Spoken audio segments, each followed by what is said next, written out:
Duda naman ang Malacanang sa tiempo ng pagsasampa ng reklamo laban kay Pangulong Duterte sa International Criminal Court. Sabi pa ng Chief Presidential Legal Counsel, propaganda lamang ang reklamo na isinampa ng abogado ng nagpakilalang miyembro ng Davao Death Squad na si Edgar Matubato. Balitang hatid ni Pia Arcangel.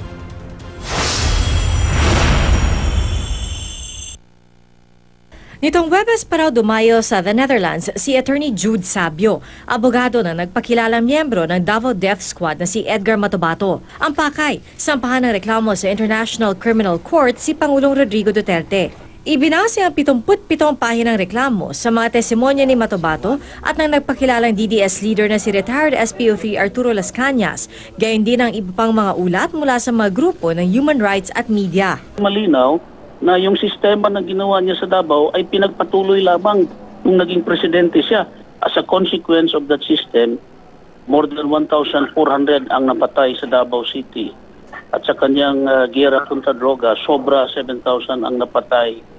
Kaya malinaw na talagang criminally liable siya for crimes against humanity. Nilabag daw ni Pangulong Duterte ang Articles of the Rome Statute kasama ang 11 pang opisyal ng gobyerno. Pero kailangan pang desisyonan ng tribunal kung sakop ng kanilang jurisdiction ang reklamo. Kung sakop nga, magsasagawa pa ng preliminary investigation ng Office of the Prosecutor na susundan ng isa pang investigasyon. Kapag humantong sa pagsasampa ng kaso, dadaan pa ito sa iba't ibang yugto, kabilang na ang pre-trial stage, trial stage at appeals.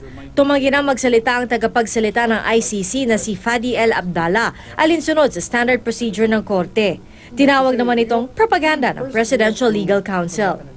I don't think the International Court, though. Criminal Court will have jurisdiction over it because if the crime charge is crime against humanity, I do not think that the war against the drugs as well as the criminals behind it would fall under crime against humanity. The intention is to block propaganda of the president.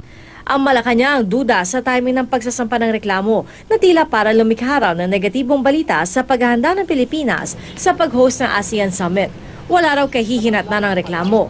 Iginiit din ng palasyo na hindi sangkot ang gobyerno sa mga extrajudicial killing. Pia Arcangel, GMA News.